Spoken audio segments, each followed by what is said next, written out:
not only does the United States not care about creating a financial and economic winter for the rest of the world, it doesn't have a clue as to how to trace what the effects of its actions are because it has the junk economics that it's developed.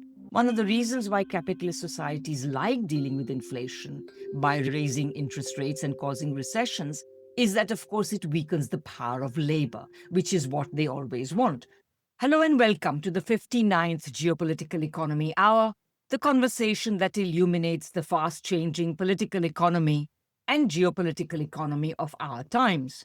I'm Radhika Desai, and you're watching Radhika Desai, Geopolitical Economist. The mounting absurdity of Trump's war on Iran has entered a new, even more rarefied phase with the announcement of a blockade on the Persian Gulf and on the Gulf of Oman by the Trump administration. As with all of Trump's actions, particularly in recent weeks, the rationale is hard to discern. It's supposed to be a counter to what the administration sees as Iran's blockade, or rather control, over the Strait of Hormuz.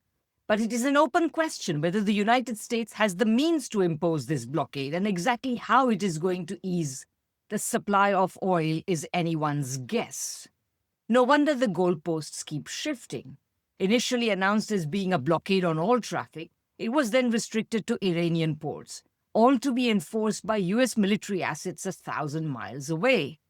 No wonder there are reports emerging of ships, including those linked to Iran, transiting the strait, making the blockade of the United States the laughingstock of the world.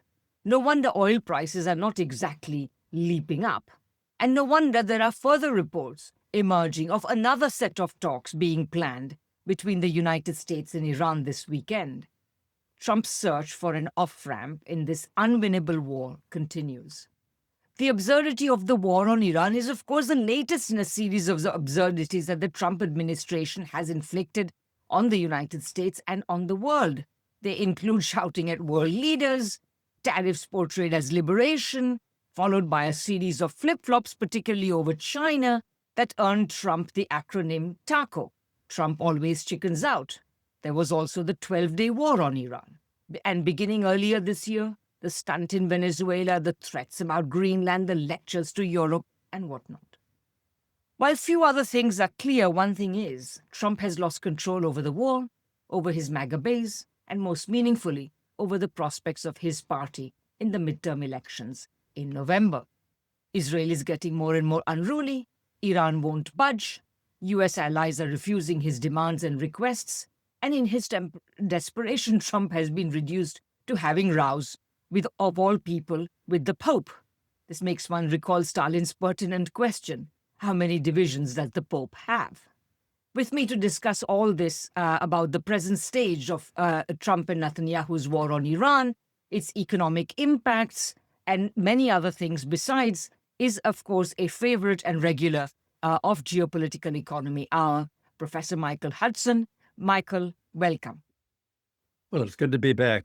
Thanks, Radhika. The stock market's up this morning, and obviously the trillions of dollars of presumably savvy investors think that Trump's blockage of this oil trade that you're talking about is going to be merely temporary, and that soon it's going to force Iran to capitulate so that the world is not going to face an energy crisis leading to an economic winter, which is where you and I have seen that it's really leading to. The whole hope of the U.S. investors and their faith in when Donald Trump says Iran is begging for a peace and to negotiate, it's Trump who was begging for the meeting in Pakistan with the leaders, pretending that there was a negotiation. His idea of a negotiation is to say, here are our terms. This is our final offer. Those were, I think, Vice President Vance's first sentence. When you say this is our final offer, that's saying there's nothing to negotiate. Take it or leave it. Are you going to surrender or not? Obviously, the meeting in Pakistan wasn't to negotiate any modus vivendi. It was simply to buy time for the United States and for Israel to at least try to restock some of their missiles, some of their armaments that have all been used up, and to move this almost the entire American naval armada into the Indian Ocean and the Persian Gulf area, thinking that the very threat of these ships is going to frighten Iran into saying, we don't want any more attacks. Yeah, you've won. We surrender. That's obviously not what Iran is doing at all. It sees that the United States has put these ships up as sitting ducks for its small boats, its submarines, and the rest of its navy, which Donald Trump has said America's totally destroyed. So what's happening? Even though the stock market's up, you're seeing aluminum prices are soaring today. Helium prices already have sold, and the problem is that helium's used not only in etching computer chips, but also in the MRI machinery of hospitals to take pictures of patients. And hospitals across the world, I think especially in Indonesia already, have said that they've had to cut back all of the medical testing that requires helium for it. And most of all, the stopping of really all Arab OPEC countries' oil trade is blocking plastic, blocking oil. And oil is used to make fertilizer, it's used to make chemicals, it's used to make plastics. And it's already countries are preparing for this to be a long-term problem. And they're not doing anything about it legally or militarily. Blocking ships, blockading a country is an act of war. But who are we really doing this war against? It's as much against the oil exporting countries as it is against Iran, because the oil importing countries, I meant, and the exporting countries that are dependent on OPEC oil are the collateral damage. And the U.S. ignoring of international law reflects what Dick Cheney said during the second Iraq war. We create our own reality. The reality that Trump has created is that he makes the rules, and that the American rules-based order is replacing the United Nations international law and the law of nations. So what's happened is today, I guess, is that any attempt to block an incoming ocean-going vessel by the United States as it leaves the Straits of Hormuz can be regarded as a potential act of piracy legally. And it's a war crime, and it would justify armed resistance. And apparently China has already moved some of its ships into the region, so that as Iran sends its tankers of oil to China, that the China is willing to shoot down any helicopters or ships that try to block it. And that's the confrontation that's coming up. Today, Russia's Foreign Secretary Lavrov is in China meeting with President Xi to decide now what's happening. And President Putin has just yesterday announced that he had a very good meeting with Indonesia to discuss what's happening. And the reason this is relevant is because Indonesia has just agreed to sell a mercenary army to Saudi Arabia to defend it in case of attack by Iraq. And just to make my context for what's happening clear, Iraq has said, if we're going to be shut down and sanctioned and attacked by the United States, we're not going to go down alone. There's only one defense we have, and that's to mobilize the whole rest of the world to say that this cessation of the oil trade by the United States, this blocking of it, is your war too. Because if our oil facilities are attacked and our government is attacked, and as Trump says, our civilization itself is attacked, and he's going to blow up every bridge and every electrical facility in Iran, then we're going to retaliate against the Arab oil countries that have let the United States use their land as military bases to attack us. And there won't be any oil for many years. Already, Iran has destroyed Qatar's helium production, which will cost over $1 billion and 5 years of construction to put in place. This has drastically cut off, I think, 30% of the world's helium trade, causing the crisis. Iran is willing to say, if we go down, you all go down. So either you're going to have a new rules that are going to make us all able to trade freely and prosper, or the whole world is going to be forced into a depression that the United States is causing. Well, I think there's so many things that you've said, Michael, that I want to respond to. But first of all, let me say that, this quote you were mentioning about we making reality, it's worth reviewing it. I just brought it up here. So this is some unnamed Bush administration official was reported by I think Ron Susskind in the New York Times Magazine. And so he's writing a story and he says, the aide said that guys like me, that is Ron Susskind, were in what we call a reality-based community. This is a quote, which he defined as people who, quote, believe that solutions emerge from your judicial study of discernible reality. And then he goes on to say, that's not the way the world works anymore, he continued. We are an empire now. And when we act, we create our own reality. And while you are studying that reality, judiciously as you will, we'll act again and create new realities, which you can then study too. And that's how things will sort out. We are history's actors. You, all of you, will be left just to study what we do. Now, this is so hubristic already, and this is back in the early 2000s.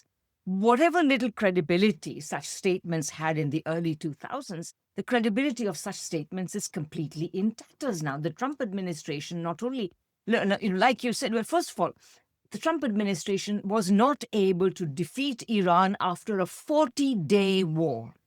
It was not able to achieve any of its objectives, whether it is regime change, whether it is stopping Iran's nuclear enrichment capabilities, whether it is destroying Iran's missile launching capabilities. And in the end, the Pakistanis had the wit to give at least Trump the beginnings of an off-ramp.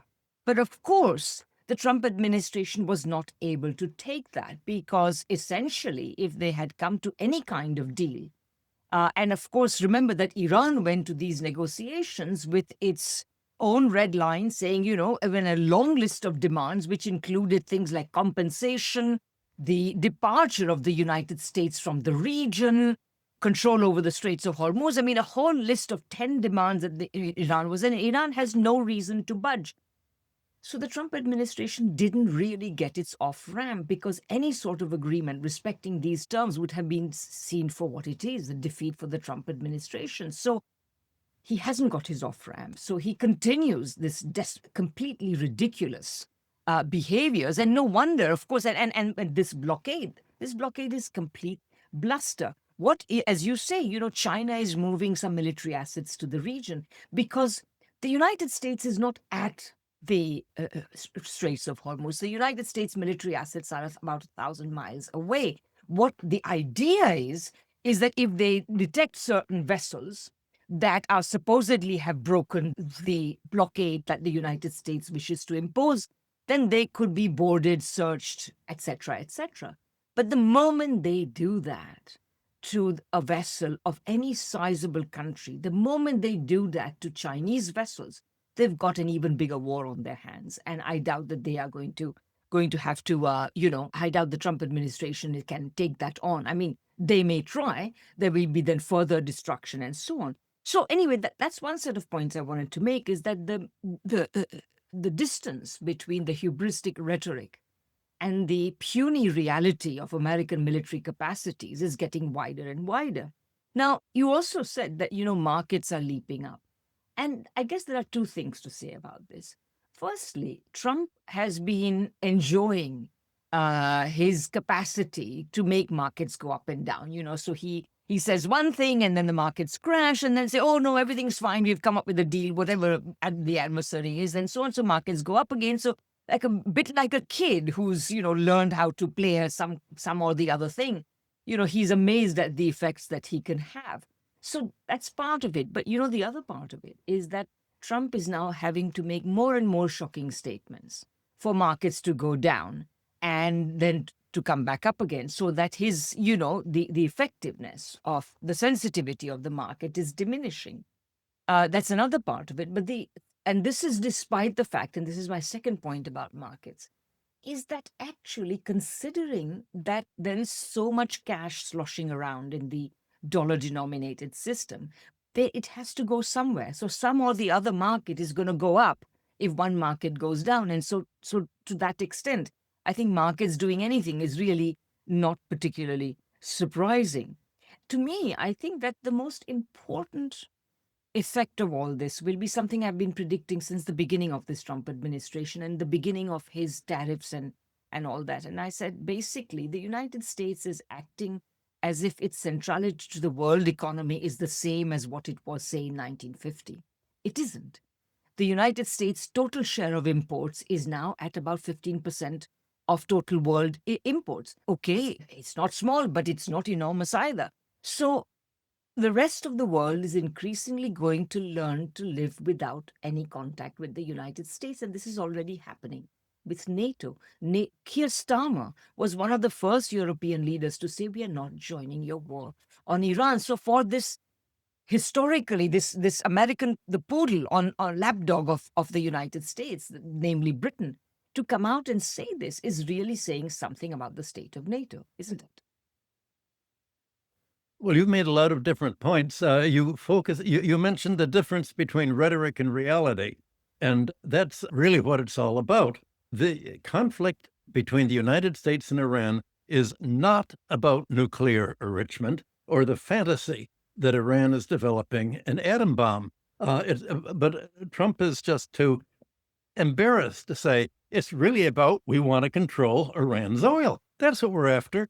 Just as Trump said, why don't we grab Iraq's oil? He wants to grab Iran's oil. He's said it explicitly. That's what it's all about. He needs sort of a polite scare, and Netanyahu is providing him with the public relations rhetoric to say, well, just as Netanyahu's model, Germany's Goebbels, said, the way to get a population on your side is to say that you're under a threat.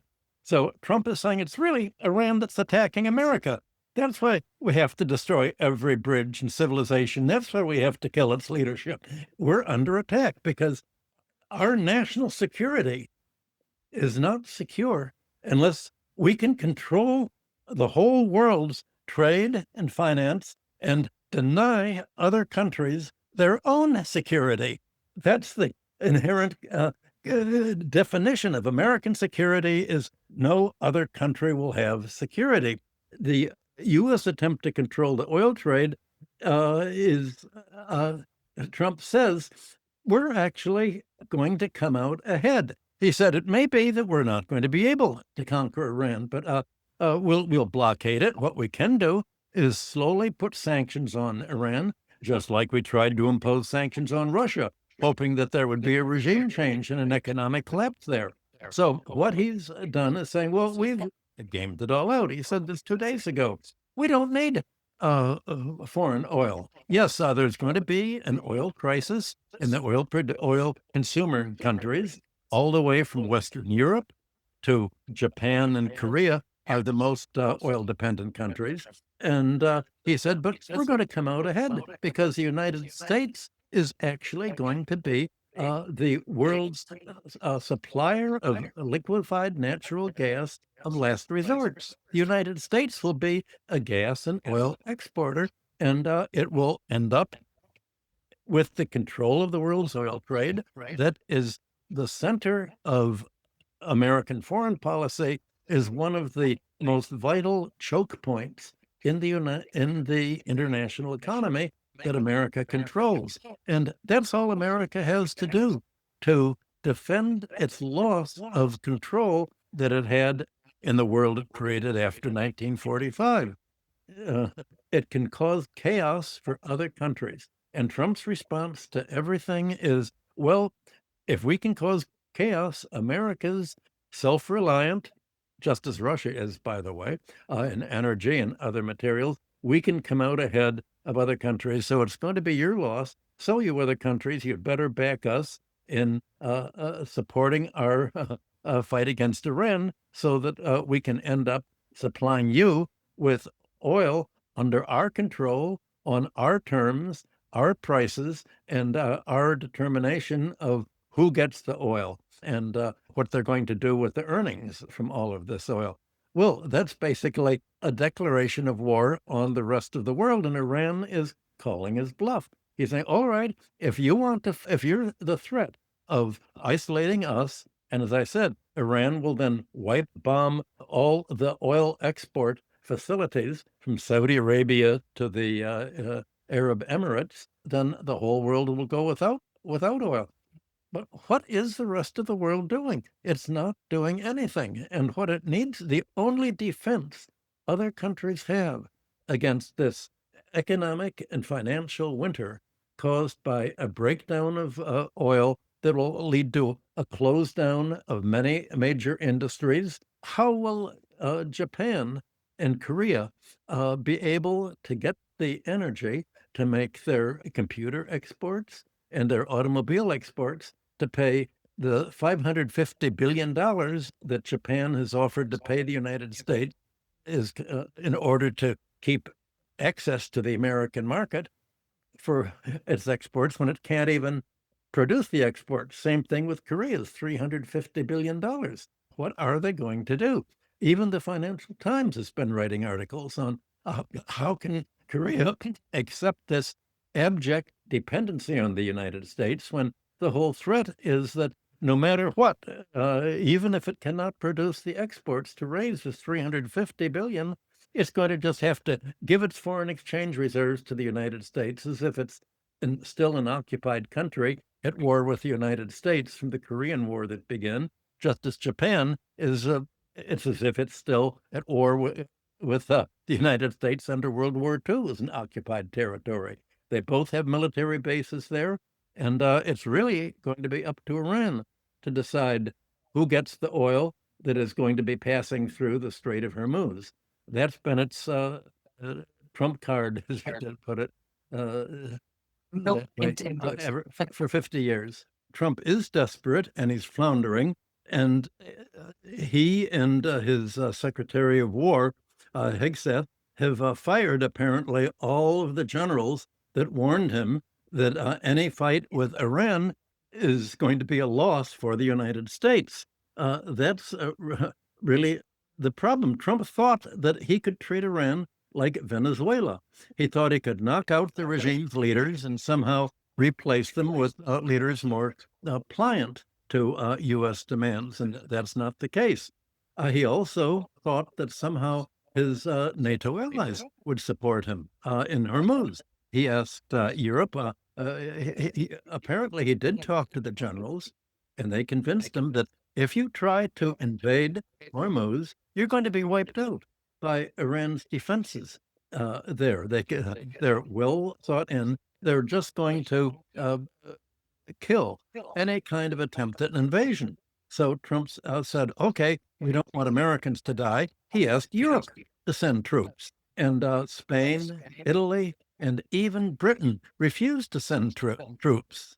And Trump said, well, this is breaking up NATO. You weren't there when we needed you. We want you to die to the last European, just like you want Ukrainians to die to the last Ukrainian to fight Russia. We want you to do the same fighting Iran. They refuse to. The result is that he's dead set on leading to the breakdown of oil trade that we've talked about. And this is not only an industrial crisis of closing down industries that are dependent on oil, it's going to be a financial crisis because if companies have to close down their operations because they can't get enough oil to make the chemicals or to power their factories, or governments don't have enough money to subsidize their homeowners to light and heat their homes, then there's going to be debt defaults. And these debt defaults, as you and I have been speaking about for a year, are going to spread, including to the United States. That's what Trump doesn't see. When he says that America is going to come out on top, the United States is the most highly debt leveraged economy in the entire world. And just as in 1929, the result of the world financial breakdown of inter-allied debts and German reparations was felt most seriously in the United States, leading to the Great Depression here. This is going to happen again. And one element of financial breakdown that we've discussed before is how is the global South going to pay for the higher energy prices that it needs as a condition of having its economies function and pay its dollar debt? It can't. It will have to politically say we cannot pay the dollar debts because the United States, and whose currency our debts are denominated, has broken up the oil trade and prevented us from doing this. So you'll see a moratorium there. And this kind of moratorium there's no such moratorium for private sector debt among countries. And this is going to be where the whole over-leveraged U.S. economy is threatened by the oil crisis as it becomes worldwide and long-term. So, Michael, you raised some really interesting points about financial issues, and we've already discussed earlier that there's all this money sloshing around in U.S. asset markets, all of which are in bubble territory. And so that, all this money would like to leave it, but there's nowhere to go. And of course, rising inflation is creating, as we've been arguing for a long time, going back to the beginnings of our show in 2023, that increasingly the Federal Reserve finds itself in a bind. If it reacts to the inflation by raising interest rates, it incurs the danger of pricking all this everything bubble. And if it doesn't react, of course, inflation is bound to eat away at the dollar's value, making it less attractive. So these processes, of course, in addition to the debt issues that you were talking about, all of these things are threatening the value of the dollar, the role of the dollar. Earlier you were talking about, what are the consequences of a decline in the supply of oil and generally the gumming up of the Straits of Hormuz. Well, one thing is clearly that more and more Iran basically has said that it will let those vessels pass, which will pay it in yuan, in renminbi, in Chinese currency. So that again, this is going to create a pressure towards moving away from the dollar as well. And this is an interesting thing. By the way, speaking of China, there's another thing, when I want to talk about that as well. What Trump is doing, the war on Iran is already having serious economic effects. But one relatively good thing it's going to do is it's going to make all the countries of the world think seriously about moving to non-fossil fuel-based energy. And this is where China is going to be the big winner, because China's China has already crashed the prices of solar panels and wind turbines and what have you. So China will be, and apparently China has sent a shipload of solar panels to Cuba, which is great. This is exactly what Cuba needs. So I think it should, if it accelerates the transition away from fossil fuels, that will be a good thing. Not what Trump wanted to do. Trump is all for drill, baby, drill, and expanding fracking and shale oil and drilling in Alaska and what have you. But so he will not get what he wants, because in the end, as the world turns away from oil, it will become systemically less and less important.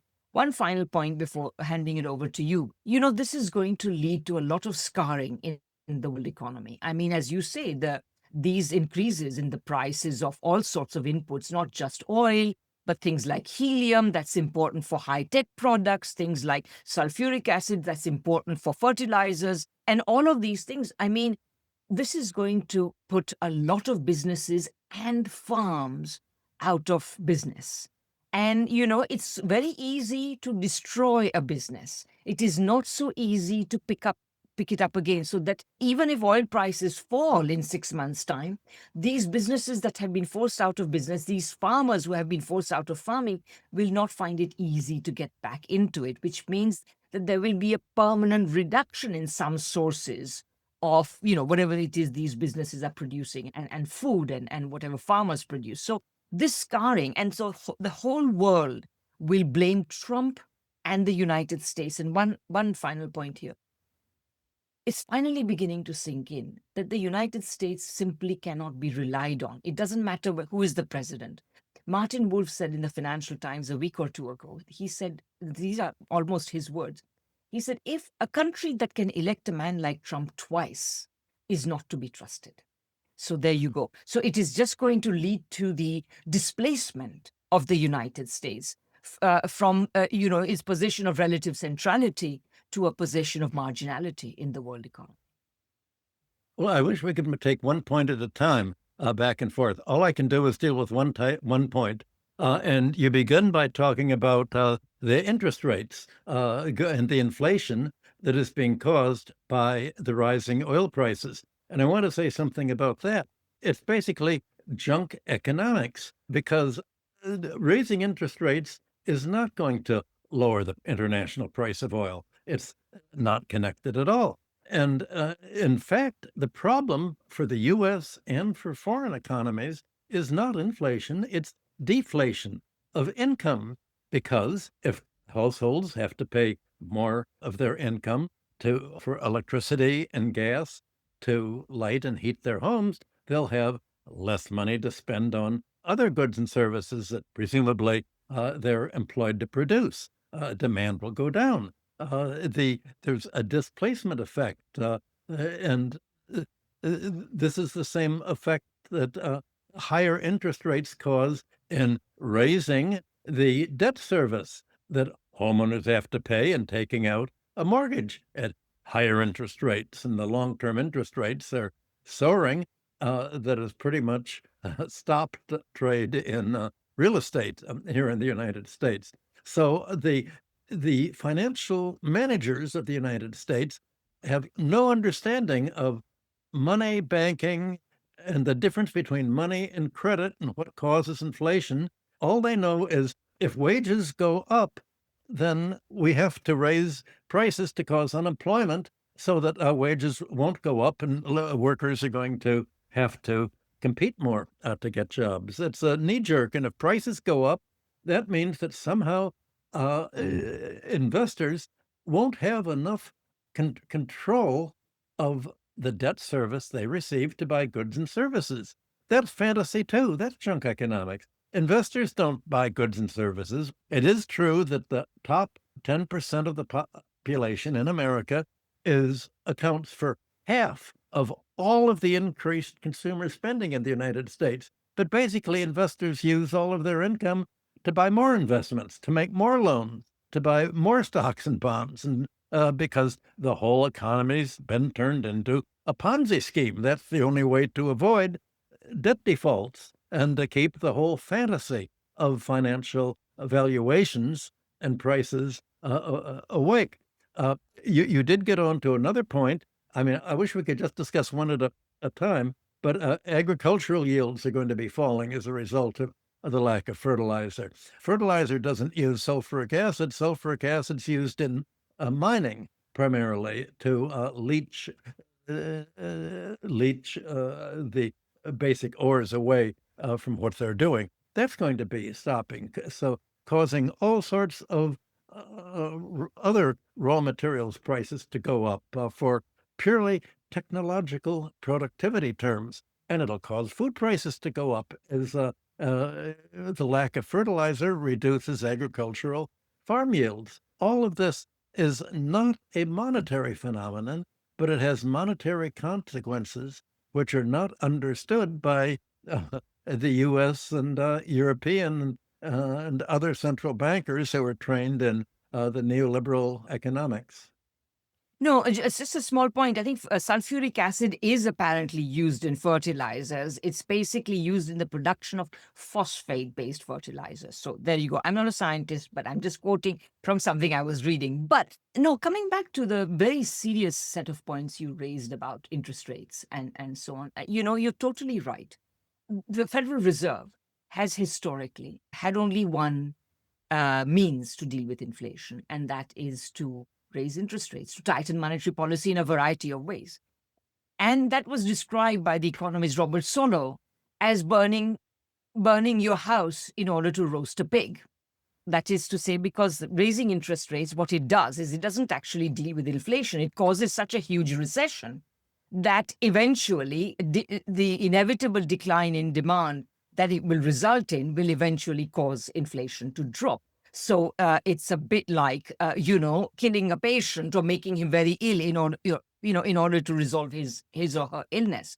So that's one thing. And of course, this understanding is based on Milton Friedman's claim that inflation is always and everywhere a monetary phenomenon. But as you rightly point out, inflation is always and everywhere precisely not a monetary phenomenon. It arises out of the real conditions in which production is taking place, whether there are particular bottlenecks, as the Gulf or the Straits of Hormuz are right now, the bottleneck or the choke point of the world. And I think that this tends to lead to rises in interest rates, rises in inflation. And the best way, I have a very simple way of putting it to my students. I say, if inflation is too much money chasing too few goods, there are two ways of resolving it. One is reduce the amount of money, but that tends to have the bad effects that we were just talking about, which is causing recessions. So the alternative is to expand supply.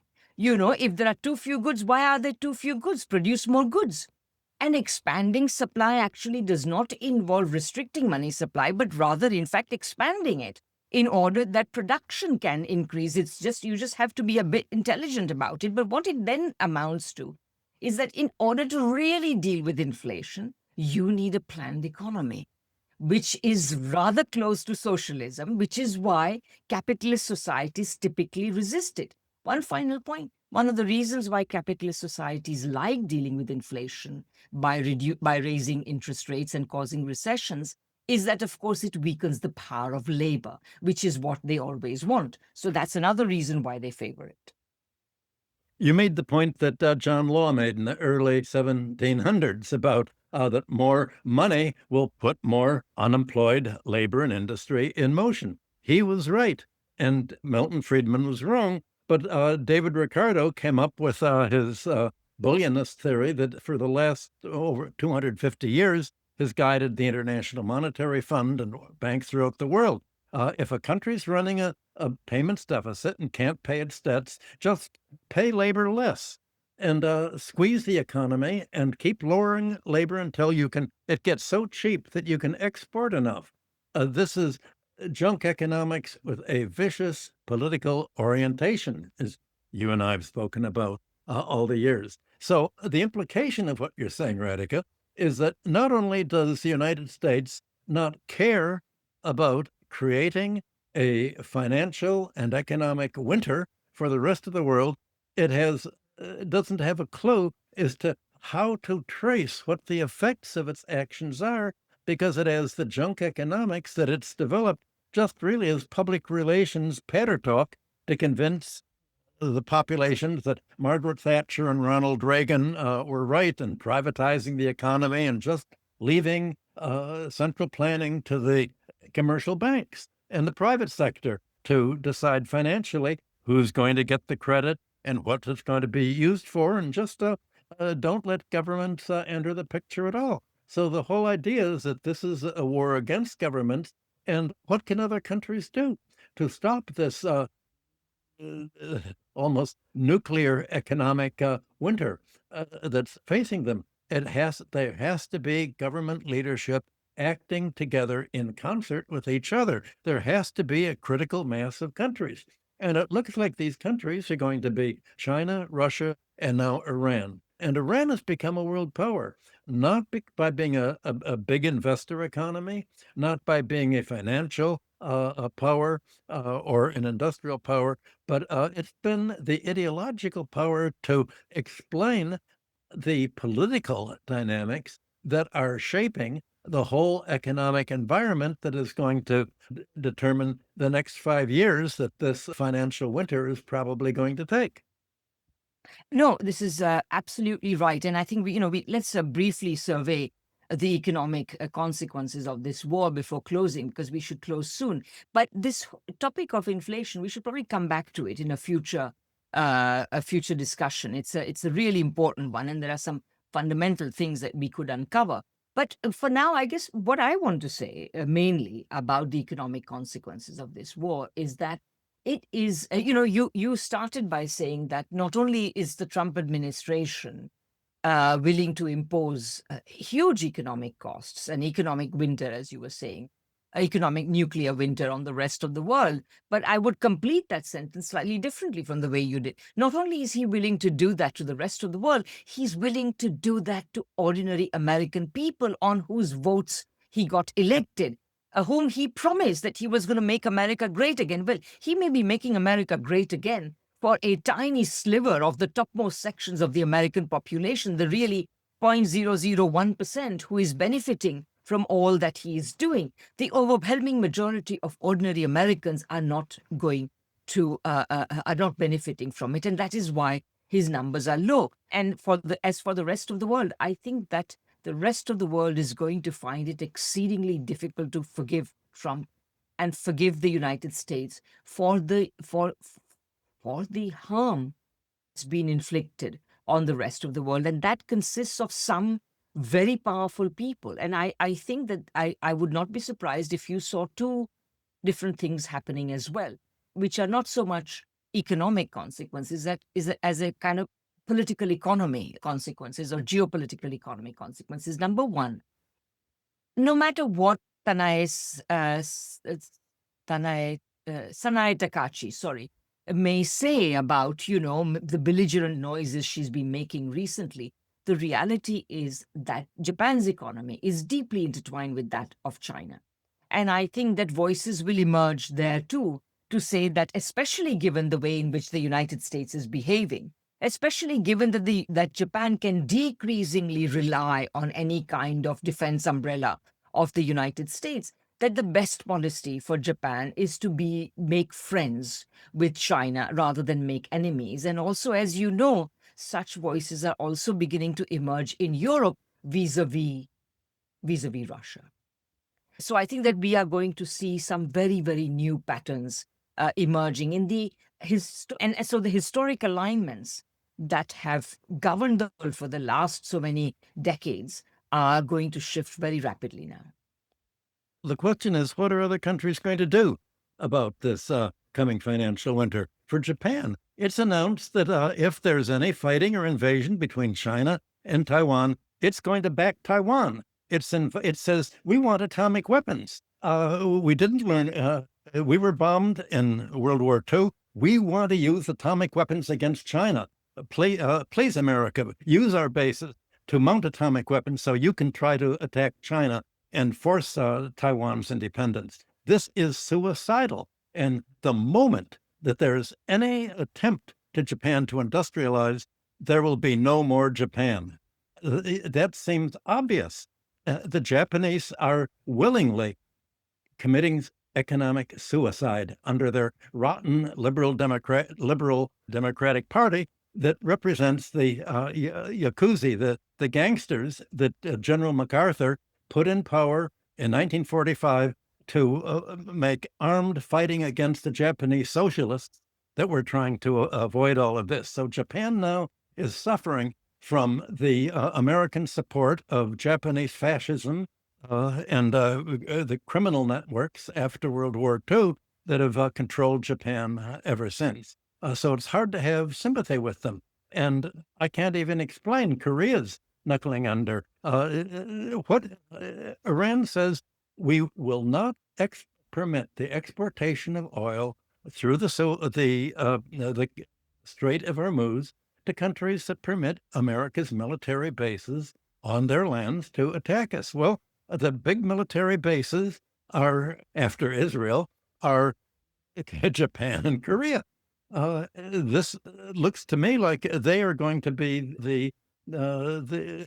it's the economic equivalent of fighting to the last Japanese or Korean, because the United States has asked Korea, please move your shipping industry, one of your most successful industries, to the United States, because we can't make ships anymore. They've asked Japan to move its industries to the United States, and Japan has said, all right, we no longer are trying to employ Japanese people, just as Korea's not trying to employ Japanese. We're trying to, you were using our wealth that we've accumulated by the export to the United States to shift our industry to the United States. This is abject economic surrender. This is what the United States would like to do to all of the oil importing countries. That's the future of the world as the United States sees it. Iran's point is, you countries had better avoid this future for yourself by stopping America from attacking us and try to pry control of the Straits of Hormuz out of our hands so that it can use it and it can determine what Arab OPEC countries can exploit oil and to whom, at what price. This is what the future is going to be all about. And exactly. And I think you put the tension very well, because essentially what we are going to look at is the discrediting of generation of elites that have ruled Western Europe, Japan, South Korea, etc., for generations, on the assumption that the United States can be relied on. And as it becomes more and more manifest that this is not true, well, there that's the will whole point. inevitably be a pressure, as there will inevitably be pressure to change the direction of policy in a new direction. And I think that this is what we are going to, and this is what, I mean, the birth of these new forces, these new policies will likely be quite difficult, but it will have to happen. The situation, shall we say, since we are using the expression metaphor of birth, the situation is pregnant with these possibilities. So we will have to see how that pans out. But Michael, thank you so much. I hope that you'll be back again soon, because with Trump doing what he's doing, there's always more stuff to discuss. Thanks for coming. And do you have any last things you want to add? I want to emphasize your last point that you made in the last sentence. The important thing is that America no longer has the role of protecting the rest of the world's militarily or its trade. It is now a threat to the world's military safety and the world's prosperity that it claimed to justify the whole Cold War to begin with. Fantastic. I couldn't agree with you more. I think this was to some extent always true, but it is manifestly true today. And that's great. Thanks so much, Michael.